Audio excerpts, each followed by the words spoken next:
So I got a crazy story. Group home, foster home, crisis center, high-speed chases, prison. I ended up in rehab. At the end of that program, I was cleaning out one of the cabins. In one of the rooms was an old computer and a yellow book on Java programming. Within 20 minutes, I got the computer to say, "Hello, world." He's a serial entrepreneur, angel investor, and SaaS growth expert. He's built and sold multiple tech companies, raised millions in funding, and now coaches SaaS founders on scaling fast. His book, Buy Back Your Time, teaches entrepreneurs how to reclaim their time and scale smarter. Dan Martell. Once I started to get a taste of success, I was so scared of losing it that I just allowed my work to absorb me. I felt like there was an elephant on my chest. I had to go see a therapist because I was having anxiety attacks. People don't understand that the game they're playing is not the business model, it's themselves. Richard Branson had a rocket ship blow up. His $50,000, $100,000 problems don't even register on his radar because he's become the person who can deal with a higher quality problem. Hear the stories, learn the proven methods, and accelerate your growth and future through entrepreneurship. Welcome to the Foundr Podcast with Nathan Chan. All right, so the first question that I ask everyone that comes on is, how did you get your job?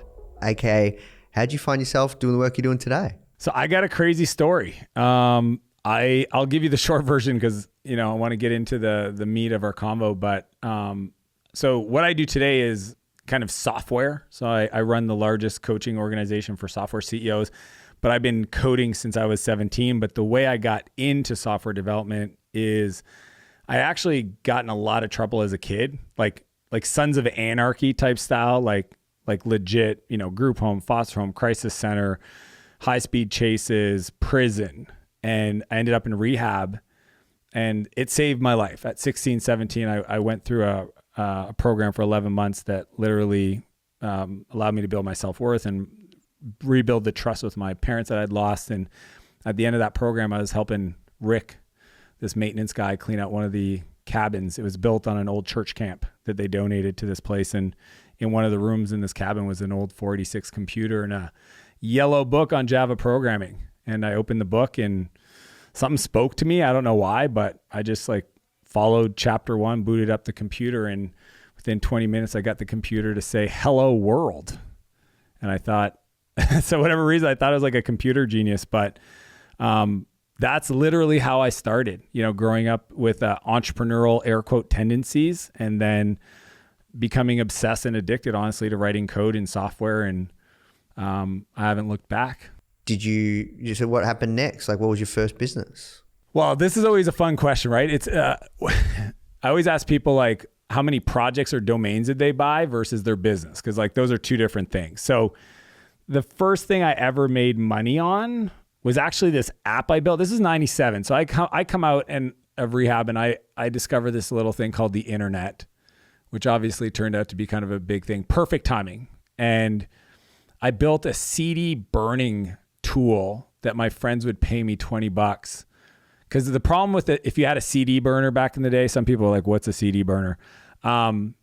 Is that they would sit on my computer to build their playlist because you could put 150, 200 songs on a CD. So I built this tool they would download. It would synchronize with my file drive on my computer from all my MP3s I had downloaded off Napster and LimeWire and Kazam and all these different tools. And then they could build their playlist and then they give me $20 and then I would burn them a CD. And that was the first thing I built on my computer that I actually got paid to do. But my first company was probably at 18, 19, not too long after. I built a vacation rental website for my dad initially. I kind of lied to my dad. My dad was like, "Hey, I need this web page because he kept getting calls. He had a cottage he would rent out. And he asked me, he goes "Can you build me a web page?" And then I went online and I wanted to learn this new programming language called Cold Fusion. So I told him that to build a web page, it was going to cost $600. And he's like, "Why is it going to cost $600 to host a web page of my cottage?" And I was like, "It's just what it costs." The truth was I wanted to rent a server on this site called oneand1.com. And I needed that specific one that would run the Cold Fusion software. And so I took my dad's money and his project and built this vacation rental site, no different than VRBO, almost identical in concept. in 1998, 99. And that was the first business that I actually launched. We called it maritimevacation.ca. And the way I got customers was kind of a nutty story is, and I didn't know anything about marketing or honestly making money on the internet at all. I was just a software guy. And I told my buddy Dave about this idea I built, this software that lets you create like a listings page for your cottage or bed and breakfast in our area that we grew up in Canada. And he goes, hey, there's this magazine that the government prints. It's like the tourism magazine. And on the back of the magazine is a listing of like all the bed and breakfasts and cottages for rent in the province. So I bet those people would want to pay you for one of your pages you could build with that thing you built. And I literally sat there in like awe, immediately ran to my computer, got this magazine, paid my little brother, he was like 4 years younger than me, to add all of the contact information, the addresses, into a Microsoft Access database. And I paid him like $3 an hour, and then created a form letter in Microsoft Word and literally sent out to people a blanket like sales, you would probably call it direct mail, but it was just like this page that said like, we're Maritime Vacation. If you're looking to build a website for your bed and breakfast, fill out this application, which had all the details, send us $30 and 3 photos of your listing that we'll scan in and put on your page. And if you want the photos back, add an extra $5 and we'll ship them back after. And I sent out like hundreds of these. And I remember like maybe 7 days after, my dad came home and he like checked the mail and there was like a stack of envelopes, and he just looks at me because, obviously I grew up in I was a little mischievous, and he just literally asked me like, what did you do? And I was like, holy moly. And we started opening up these letters because, this is 99, 98. People had no problem sending $30 in the mail in cash, but they were full of cash. And that was the first time I kind of made internet on the money from somebody that didn't know me. And I kind of joked that was the day that I went pro. Like, there's like the day that you finally like quote unquote make it. For me, that was 18 with Maritime Vacation, even though it completely failed because a competitor called atthecottage.com kind of came in and absolutely crushed me. It was an incredible experience. I learned a lot about entrepreneurship and just building a thing that was valuable to other people and marketing it. And that was a fun experience. You've been typically known as kind of like the SaaS guy. So I'd love to know, you have a really large SaaS Academy, and, some of my friends have joined it and spoke very, very highly of it. I'm curious, what was your first SaaS business and how did you fall into SaaS? Yeah. SaaS was one of those things, I think, growing up in a world with a lot of chaos, that the predictability of it just spoke to me. So back when I started, we just called it like ASP, like application service provider. Like we would host the application. There were hosted services. We didn't even call it that. I mean, it's gone through this evolution of like, I would say hosted solutions to web-based products to subscription to cloud to now SaaS is kind of the thing we call the category. The first, I built a bunch of SaaS tools with my company Spheric, which was like the next company that, I did a hosting company that failed. I failed for 7 years. Okay. Enthusiastically. This is what people I think don't know is like, I didn't side hustle these things. I was all in. Like I would sit there and code 12, 14 hours a day. I would, whatever I had to do. And so like I did the hosting company and that failed because we had a bank as a customer. I almost got sued. So I got way over my skis on that one. And then my third company was a company called Spheric Technologies, and we built enterprise portal portlets, they were called. So this is back when intranets, I'm dating myself. Some people were like, what is that? Well, it was big companies started customizing the homepage experience for their employees, right? You open up the browser and the default page would be their intranet, but then intranets got smart and those were called portals. I built SaaS products for Fortune 500 companies to integrate with their ERP systems. We're talking Siebel, Oracle, SAP, BEA, Weblot, like all these different enterprise solutions. We built these subscription software tools that people would install inside their companies, but pay us for them in 2004. So that company, I mean, when I started it, I hired a business coach. He was an eMyth certified coach named Bob. And he was the reason why I finally had success in business. And that company, Spheric, we almost did $1 million in our first year, just shy. And then we literally grew about 150% every year for 4 years. And I went with it, and eventually we got acquired in early 2008. And that was my first kind of successful entrepreneurship experience. And it laid the foundation for a lot of things afterwards. So I have to ask the question, you started many other companies since, Clarity.fm, Flowtown, and then, you started your SaaS Academy, and you kind of gone full circle now and you really give back. How come you haven't started another SaaS business? Like, because, some say, and I'd like to hear your take, that like, in terms of wealth creation, building a SaaS company is one of the best tools out there. Yeah. So, I mean, So what's interesting is in the book, I actually talk about what I call the 3 levels of trades.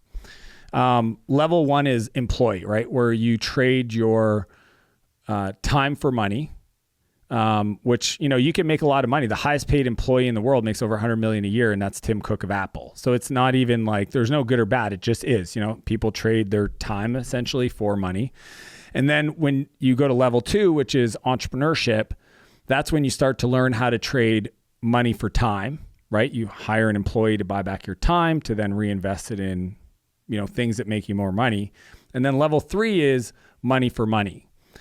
And that's where you learn the skill to invest in opportunities that have your money working for you. And I just got lucky that when I was 27, I read Rich Dad, Poor Dad, and I kind of started to understand the quadrant he talks about and kind of the investor element. And I just started investing my money. So what people don't realize is I have a pretty substantial portfolio of SaaS companies I've invested in. And that's kind of what I do day to day. So I have SaaS Academy, which is the largest coaching organization for SaaS CEOs in the world. We have, over 1,000 active clients. We've coached, I think, 4,000 people at this point. And then I have High Speed Ventures, and High Speed Ventures is my kind of personal family office where, we'll evaluate buying companies. We invest in companies. Now we're considering putting together a fund to actually invest in some of our earlier stage companies that we coach. I kind of a while ago decided to ask myself, and it's why I wrote this book, is, what would my perfect week look like? What kind of work would I be doing? What's important to me at this stage of my career? What do I want my life to stand for? And I just, to me, I'd rather support CEOs of SaaS companies, and either through coaching or investing, and then, just work, because I have 2 young kids, have a little bit more, I wouldn't say work-life integration. That's kind of what I'm optimizing for. So I think that, especially doing a venture-backed company is completely different. A lot of my clients I coach are bootstrapped. So I think that, but again, I now hire CEOs to run companies. So I don't need, again, it's the whole buying back your time. At some point you go, look, I love being a CEO, but I don't want to be the CEO of this company. I can just hire somebody to run it. Yeah, no, you mentioned work-life integration. I like that term a lot. The way I do it is, I think there's 3 things you need to kind of integrate work and your life into a rhythm. First thing you need is a vision. And, I actually cover this in the book because I realize when people are trying to understand the value of their time and buying it back, and then what do I do with the newfound time, without a clear vision, it makes it really hard to make decisions today. So I always, coach my clients to look out at least 25 years. And in the book, I call it the 10X vision map. So once you understand on these 4 dimensions, I share what our life looks like, then you work backwards to, what would be the next 12 months directionally accurate decisions, both the quality of life, how you want to show up as a parent, how you want to show up as a leader, the empire you want to build over the next 12 months. And then you then come to the week cadence. Cause I think that's like, if somebody says something's important to me, I just ask them to see their calendar, because usually they will, whether they like it or not, where they allocate their time is a clear indication to what's important to somebody. So to me, I always start with the rhythm in my calendar that's aligned with the 12-month goals, personal and professional, that's aligned with the 10X vision map, so that I can be super intentional about today. So when it comes to work-life integration, because I have that long-term view and short-term view, I make decisions on a weekly, monthly basis. When you know what's important to you and you actually add to your calendar, you like insert it as block time. You know, again, I teach this in the Perfect Week framework. You realize there's a whole lot of extra time to do other stuff. And then you don't get to a place where you're having to fix things. See, the reason why I got so intentional is because there was a point in my career where I was moving forward really fast, but then I'd have to slow down to fix what I call emotional shrapnel, right? You have to apologize to somebody for missing something, or you gotta go to the gym because you put on 15 pounds because you were traveling too much, or whatever it is. So like, what I've decided is if I can be more intentional today, aligned with my goals, I can actually get more time long-term back, because I'm not spending time fixing those things that I'm creating emotional shrapnel around, because I'm kind of measuring twice and cutting once, if that makes sense. Hey guys, I really hope you're feeling inspired from today's interview. The truth is, there's never been a better time to build an e-commerce business. And the best part is, you don't need to do it alone. That's where Foundr Plus comes in, which I'm really, really, really excited to share with you. If you are feeling stuck in your e-commerce business, lacking the confidence to really move forward, or you're worrying about making costly mistakes or how to drive your sales, Foundr Plus is here to support you. You get access to a customized learning pathway with proven frameworks from successful e-commerce founders for fast results, a supportive community. We have weekly live mentorship and workshops, and exclusive savings on startup tools, and 24/7 real human support. You can try Foundr Plus today for just $1 for 7 days, so you can accelerate your business goals. Just visit foundr.com/start $trial, or click the link in the description to claim your trial. All right, now let's jump back into the show. In the book, you talk about how to scale your business fast. You help entrepreneurs scale their business fast without avoiding burnout. I'm curious, have you experienced burnout? Is that, and I'd love to hear how you've worked through it, and some of the things that perhaps you help, guide your founders to not experience burnout, because I think it's easy to fall into that. I really appreciate the question, Nathan, because that was my reality 24 to 28 when I was building my company, Spheric Technologies. I only had one gear, and it was all in. I didn't know any different, and because I'd failed prior, I was so scared to do it again that once I started to get a taste of success or momentum, I was so scared of losing it that I just allowed my work to absorb me, to become me, my identity, everything, my relationships, what I valued. And, I was engaged to a woman that, for the most part, put up with it. I mean, it was kind of, when I look at how I showed up in that relationship, it's absolutely embarrassing. And what happened was, towards the, 2.5 years I was into this relationship with this woman, we got engaged. We ended up buying a house together. And, one Sunday, because I worked every day, Saturdays, Sundays, but Sundays I was usually home by noon. And she told me, you got to be home by 11:30. We've got to go. My friend's having a birthday party. And I went to the office, and, I look up, and I was in the zone. I was getting stuff done, and it's 1:30, and I'm like, oh no. So I jump in my car, this old Volkswagen Jetta, and rush home, pull into her driveway, and I run in the house, and I found her in tears in the kitchen. And she's just beside herself and can't even breathe. She's just, and she just looks at me and she goes, I can't do this anymore. And she takes her ring off and she drops it on the counter and walks past me and goes and lives with her parents. And that was the last day, 7 weeks before our wedding.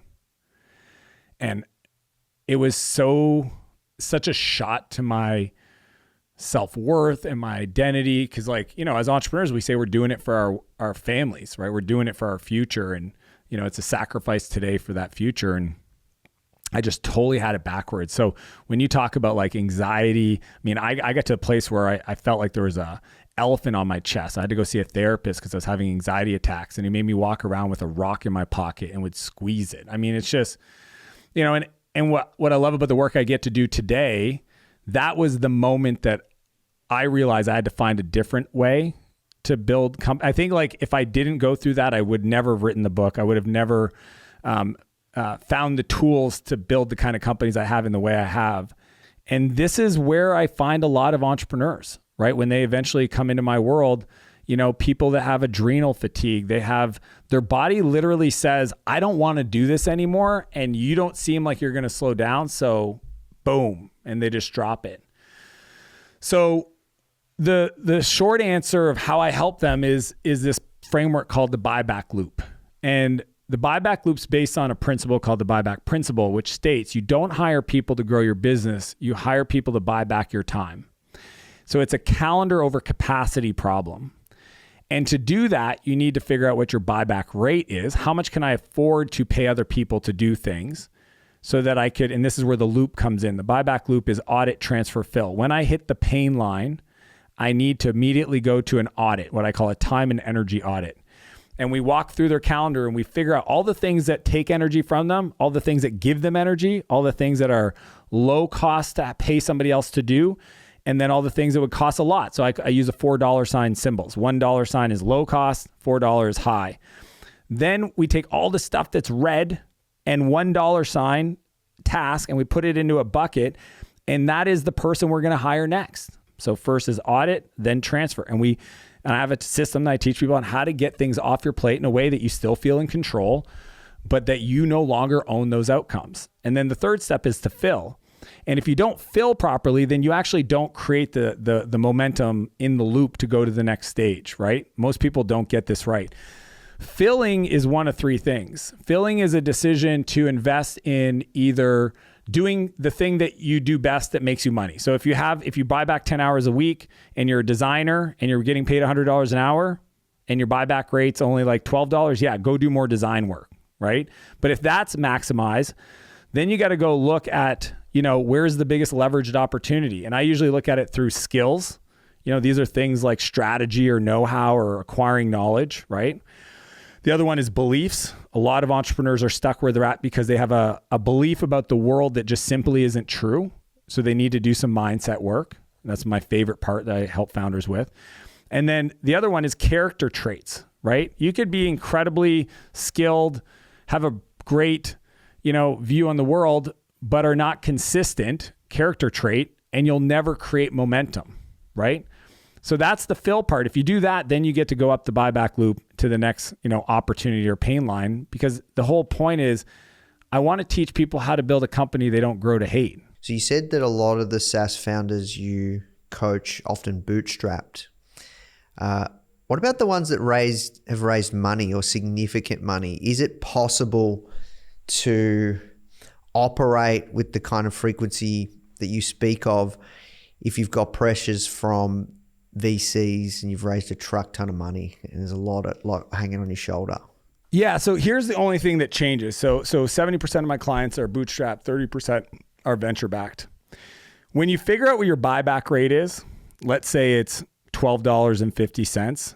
The only thing that changes for a venture backed company is I tell them to add a zero to it.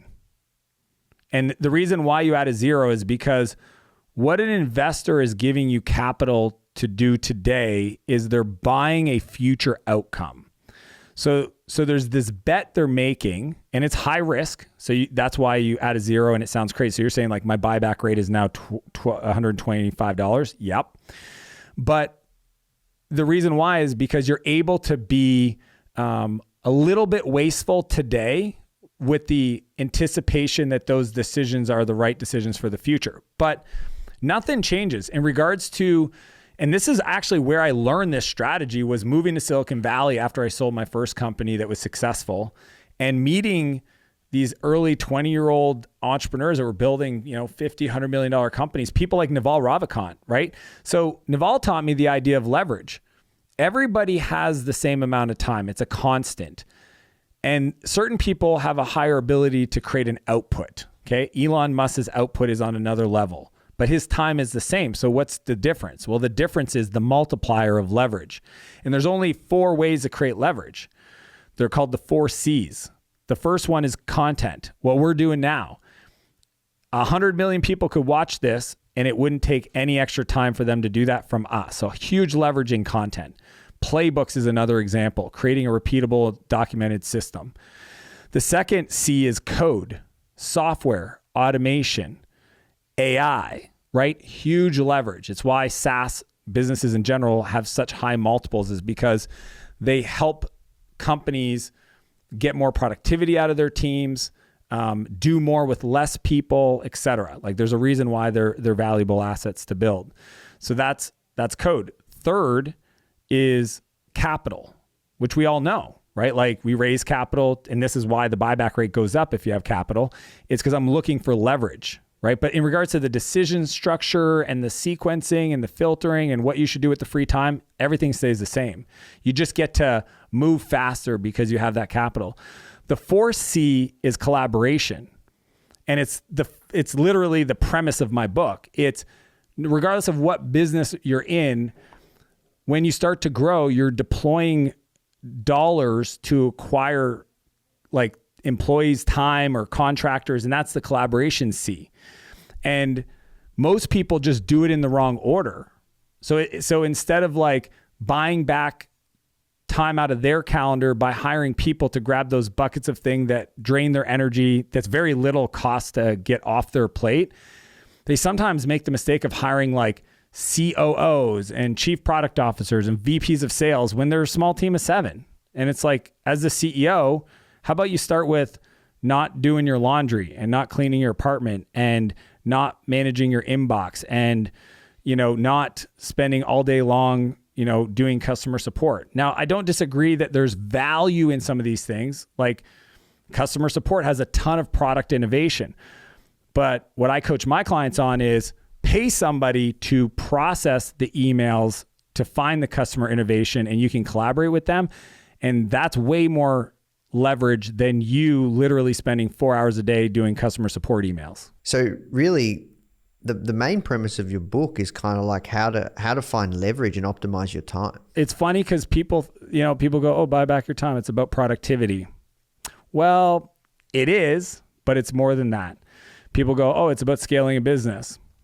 Yep, 100%. But it'll also help you be a better creator. It'll help you be a better artist. It'll help you be a better team member. I just don't want them doing stuff that somebody else should be doing, because their time and their creativity at the scale of their business, if you understand your buyback rate, shouldn't be spent on editing videos or publishing on social media at scale. Like you can definitely find people that are as capable and honestly better at those things so that you can go focus on creating opportunities that are better and or taking the time to recharge and go spend it with people so you can do it for a decade and not burn out after 3. Yeah, that's cool. I respect that a lot, man. So love to switch gears a little bit and talk about building a SaaS business. Do you think out of all online businesses, e-com, services, agency, lead gen, online education, like SaaS is the hardest? Here's what I've learned. All businesses are hard. You think about the internet, right? Well, the internet made things 100 times easier for people to like source information and communicate, et cetera. And I think a lot of people thought like, oh, we're going to have a resurgence of like 100 times more entrepreneurs. And the data actually doesn't show that. The data shows that there's still the same amount of entrepreneurs per capita. What's changed with technology and innovation is that the wealth creation is just more distributed towards the top, because the tooling and capabilities of certain entrepreneurs, they have more leverage, kind of what we're talking about, the 4 C's. So the reason why I don't think SaaS is harder is because I think the hardest part in any business is the conversation the CEO has with themselves. It's the real estate between their ears. It's the capability of an individual to grow through the challenges, to become a person who can deal with higher level problems. You know, one of my mentors, this guy, Roger, he says to me, he goes, and a long time ago, he taught me this. He goes, you want to increase the level of problems, he calls them factors of 10. You know, like when you start off, a $10 problem is kind of a thing, right? And maybe for some people are like, oh, I never found that was a $10 problem. Maybe it's a $100 problem, right? Your cell phone bill's like overage is $100 and you're like, oh no. And you like reach out to the company and you freak out and you tell them they got to give you a refund or whatever. You're going to cancel and you threaten them. I mean, eventually, hopefully you get to where $1,000 problems start showing up like $10 problems, right? And if you're Richard Branson, who had the privilege of spending time with, and I write about in the book, the time I was hanging out with him at his house in Switzerland, he had just had a rocket ship blow up. So he's having like $100 million problem day. His $50,000, $100,000 problems don't even register on his radar because he's become the person who can deal with a higher quality problem. And I think that's, if you said like, is it a business model is hard? No. What's hard is that people don't understand that the game they're playing is not the business model, it's themselves, right? Are there certain industries that have higher gross margins? Are there certain industries that have easier ways to get distribution? Are there certain businesses that have more elegant reoccurring models like SaaS where, you know, the reoccurring nature of it makes it easier to operate because there's predictability? For sure. But the truth is like at scale, all companies are valued similarly. Like multiples will be like, okay, well, this one's a 6x on EBITDA. This one's a 10x on EBITDA. Like, but I mean, at that level, like they're relatively the same. So I don't know if they're harder because I've seen friends struggle just as much starting a lawn care company as they have building a software product. You talk about problems. Can you talk us through the 1-3-1 method? This is easily one of my favorite things to teach people because I think it has the highest impact for least amount of effort. Like we think about minimum effective dose as a leader, this tool can transform somebody if they truly apply it. The way it works is most business owners and entrepreneurs, and usually it's around 12 employees where they start to feel the pain, right? Where they wake up and they have like a list of projects they want to work on and their inbox has a couple hundred emails they have to get back to and they start their day and next thing you know, they're on a meeting after meeting after meeting trying to tell people what to do, check that it got it done and tell them what to do next, right? And the problem with that is that at about 12 employees, your day starts to look like Groundhog Day where you spend the whole day for the most part trying to get people doing the right thing in their work and then putting out fires. And then pretty much like once, if you have kids, you feed the kids, you put them to bed, or once you get, finished dinner, you then go back to work, just to actually start on the projects you said you would do in the morning that you didn't get to and reply to all the emails that are urgent that if you don't get back to, they're going to be upset. The 1-3-1 rule gives a tool where any problem that a direct report brings into your world, you ask them to come with one clear problem. Okay, that's the one clear problem, because people will come to you with multiple, they're like, what? I literally, even when I'm coaching clients and they're explaining to me their scenario, I go, so define the challenge. Give me the specific problem. Because right now you talked about, I'm counting 3, maybe 4 in what you just said. And they're like, well, here's the problem we need to solve. Okay, let's get that clear. Okay, perfect. Then what you ask somebody to then do is say, what are your 3 viable options? So the 3 viable options are, well, we could invest in this software and do this. We could hire this consultant that can do this, or we can decide to, shut this down and do this instead, right? So 3 viable options. And then the other one, so it's 1-3-1, is what's the one recommendation they have? Out of those 3, I'm recommending 2. I probably use this like just today, probably 8-9 times on calls, 8-9 times on Slack. Like I continuously remind people, like, once time I had a HR director come to me and he's like, I got a problem. I was like, what's the issue? He's like, I got to hire 12 people in the next quarter. And I go, cool. He goes, well, I don't know how to do that. I go, well, that sounds like a fun challenge. He's like, yeah, but I don't know how to do it. And I go, okay. And he's like looking at me to give him the answer. And I go, here's the challenge. I know why you came to me, and I appreciate and understand the frustration, but like, if I give you the answer, I'm technically doing your job. And Steve Jobs said it best. He said, the easy thing is to hire somebody and tell them what to do. The hard thing is to hire somebody and have them tell you what to do. So what I said to him is like, go do the 1-3-1. Do you have it? And he's like, no. And I'm like, cool. How much time do you need? He's like, give me a couple days. I said, perfect. When you're ready, call me. I'll be available. The next day he texts me, I'm good. He didn't need me. He knew exactly once he did the research, the obvious solution was the one he picked. So he didn't even have to do 1-3-1 with me. And that's the beauty of the 1-3-1 is that over time, when you build this into your culture and you teach it to people, you'll get so much more leverage because you're pushing decision-making down to the front line, right? Whereas as you grow, if you don't do this, everything keeps bubbling up to the top. And that's why they call it a bottleneck, because it's at the top and it's the founder, it's the entrepreneur, it's the CEO. And you want to push things down and be owned by people. I mean, 90% of the time somebody presents me their 1-3-1 and their recommendation, it's of course, that is the obvious solution. Do that, right? So then I only get presented the really fun stuff. Yeah, wow, that's gold. That is gold. Thank you for sharing, man. I have to ask though, then your one-on-ones must be pretty short with your direct reports, or what are you doing when you're coaching if they're not bringing problems, right? Like more feedback? Yeah, so I have a very structured approach. For me, what I've learned a long time ago is, so there's like the business sequencing problems and like those kind of things. What I like to do in my one-on-ones is two things. One, I want to get, well, probably three. I want to get clear that they understand the vision, right? Because I think as a CEO, there's three things we do: vision, people, and money. So in my one-on-ones, I make sure I'm always communicating 16 months, 18 months into the future. So I'll just take some time to share that. I'll ask them for their perspective. Where are we going? If we can get alignment, begin with the end in mind on where we're going, then I want to talk about their specific areas of opportunity. And these are not strategic. These are, what characters, traits are you working on? What skills are you working on? Based on where we're going, who do you need to become to get us there?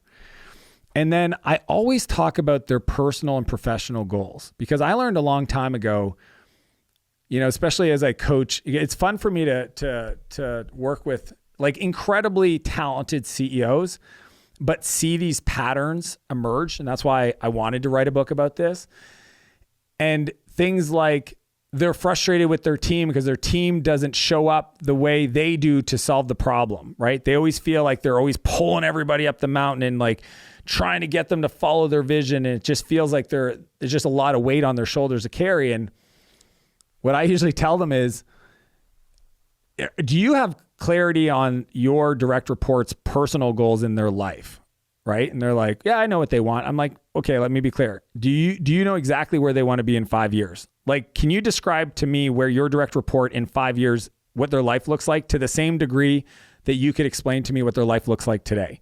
Because today you could tell me what their title is, how much they can make made, what are their responsibilities, and other things. Can you tell me the same thing in 5 years? And they're like, no. Okay, perfect. Can you tell me in 12 months what that looks like? And they're like, well, I kind of know something. It's like, okay, if the direct report if you don't know what their goals are personally and professionally, and you haven't explained to them how your business is going to support them in doing that, then you will always feel like you're trying to pull people up a mountain. Amazing. Well, thank you so much, Dan. Really appreciate your time. It's an honor. Thanks, Nathan. All right, so if you love this episode, make sure to check out my interview with Alex Hormozi on how he scales companies from zero straight to $2 million a month in less than a year. People were like, how have you achieved what you achieved? But like, there's 5 years of my life that disappeared. In fact, I lost all the money, which I talk about in the book. I had all the gyms, I did the turnarounds, and then I had $0 5 years later because of mistakes that I made. But the things that I was gaining was not the money, it was the skills, it was the character traits and the beliefs.